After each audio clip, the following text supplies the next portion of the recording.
Baiklah rekan-rekan di sekolah, akan saya terangkan sedikit mengenai Silpa BOS yang akan dapat dijadikan panduan dalam memanfaatkan Silpa BOS di tahun anggaran 2021 ini, khususnya di perubahan anggaran tahun 2021.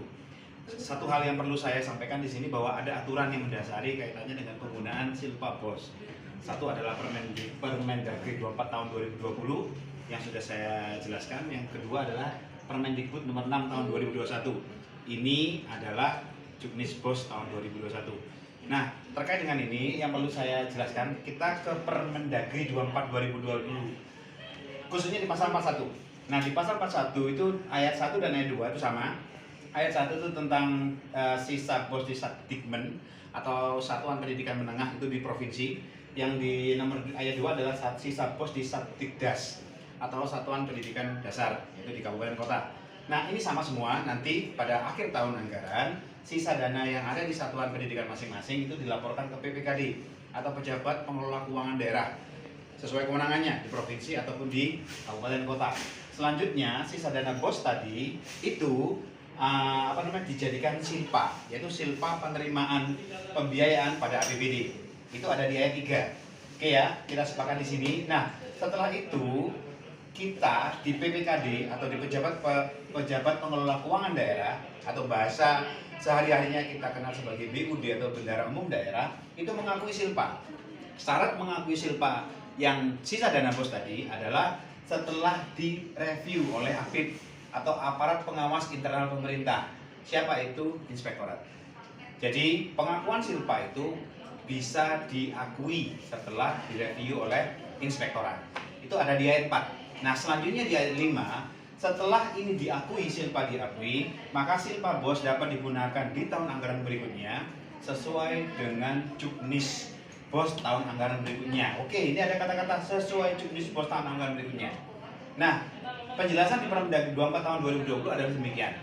Bagaimana dengan ketentuan di Juknis BOS tahun anggaran berikutnya? Juknis BOS tahun anggaran berikutnya itu ada di Permendikbud 6 tahun 2021. Di sana di pasal 16 cuma ada 2 ketentuan.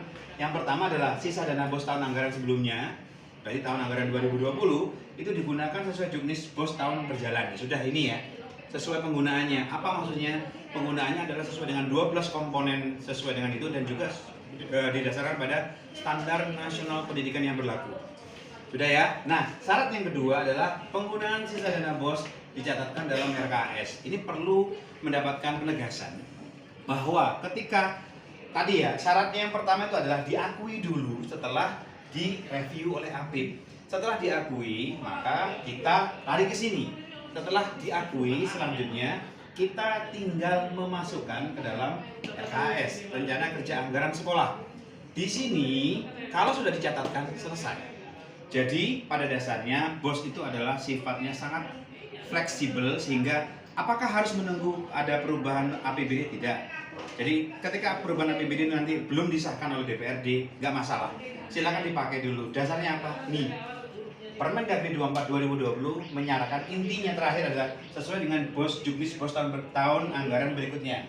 Kita lihat juknisnya, yaitu di Permendikbud 6 tahun 2021. Bilangnya apa? Intinya bisa digunakan, harus dicatatkan dalam RKAS. Jadi itu penjelasan singkat. Jadi apakah boleh sekarang tanggal berapa? Tanggal 27 November bisa dipakai untuk silpa BOS-nya? Boleh. Kan belum disahkan lewat perubahan anggaran, nggak apa-apa. Selama RKS-nya rekan-rekan sekalian di sekolah itu tidak berubah, maka rekan-rekan dapat mencairkan. Ingat ya, ketentuan mengenai belanja modal, hati-hati di sana. Belanja modalnya jangan sampai melanggar RKBMD yang sudah disetorkan, karena memang itu menjadi acuan. Kira-kira penjelasan singkat saya demikian. Nanti jika ada pertanyaan silakan ditanyakan secara langsung di grup WhatsApp yang kita punyai.